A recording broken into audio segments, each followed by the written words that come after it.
To start this program, I want you to just reflect on 2 times in your life. So we'll start with a time where you sort of kicked yourself after the fact. You made a decision that wasn't the right decision, and the worst part was you had the "I knew it" when the decision didn't work out. I knew it. I knew I shouldn't have done that. Well, what I'm curious about, rather than us reflect on the decision and all the negative ramifications of it, is what did you notice that told you you should not have gone down that road even though you did? So what were those no signals? Was there you kind of trying to talk yourself into it using logic? Was there a tenseness in the body? Was there like needing to rely on other people for their validation to know that it was true? Did you hear a voice that said, don't do this? Are you like me and when you're not supposed to do something and you still do it, you actually have mechanical issues happen, whether the car won't start or the credit card reader just won't make the purchase or the transaction doesn't go through, and you still plowed on, and as a result, you're kind of kicking yourself in retrospect. So I'm asking you to reflect on this just because we can begin to get the essence that's relevant for you of what a yes and a no are for you. Now, I've even heard of people who on the altar, they knew they weren't supposed to say yes, now they felt all the peer pressure. Presumably there were signals before the altar that said that they shouldn't have done that. So anyhow, I'm asking you to consider a no. You may want to pause this, make a list, and of course, this is just getting those wheels going. This whole course is about you beginning to develop greater awareness so that in the future, when decisions come up, when people come up, when you have to decide, do I go with them? Do I trust them? Do I trust this information? You're beginning to understand your unique way of receiving information that's for your highest and best good. And by the way, this is not too far from how you receive intuitive hits. I mean, discernment is really just a fraction or a piece of intuition. And of course, intuition can go a lot further than this, but discernment's so helpful for us in the beginning. Now, so pause if you want to make a list and continue to make that list. And then what I'm going to invite you to do is tune into a time where you absolutely made the right decision.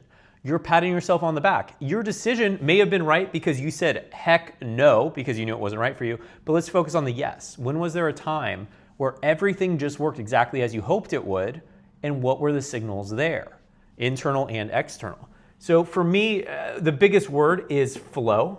This doesn't mean it's the truest for you, but this is for me. Everything just seems to fall in place. I can't describe why, it just does. Whereas when it's a no, I might hit traffic, I might hit all these blocks. When it's a yes, there is just flow. When there's yes, if I tune in, I feel alignment within my body, alignment in central channel. When it's a yes, I notice I don't actually have a lot of logic where I'm having to go through the bullet points of why this is the right thing for me. And everyone said it's the right thing for me. And the Reader's Digest said it's the right thing for me. Whatever it might be. Well, they have 100 Yelp reviews that say it's the right thing for me. Well, this famous person says it's the right thing. I don't have to do that. I'm just kind of like, yeah, absolutely. Like I'm getting this hell yes energy. And I can't describe it other than that. But energetically, that's what I'm noticing. So these are some of the hints. My body feels open, okay? So I'm curious for you, what are those indications for you as you go into making decisions? And again, this is very useful as you're going through life from here on out to start noticing when are you getting a no, when are you getting a yes, and you can also do this retroactively. So what I like to do now, when I have a decision that needs to be made, is there's going to be a lot of tools you learn throughout this course. But what I like to do to understand the situation better is sometimes I almost put like a bookmark in current time. I try to freeze frame. How is my body feeling right now? What is the information I'm noticing in the world around me?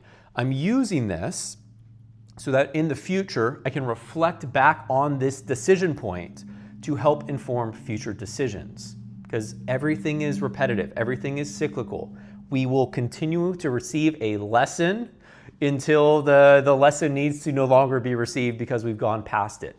So it might be the lesson of when to say no rather than say yes.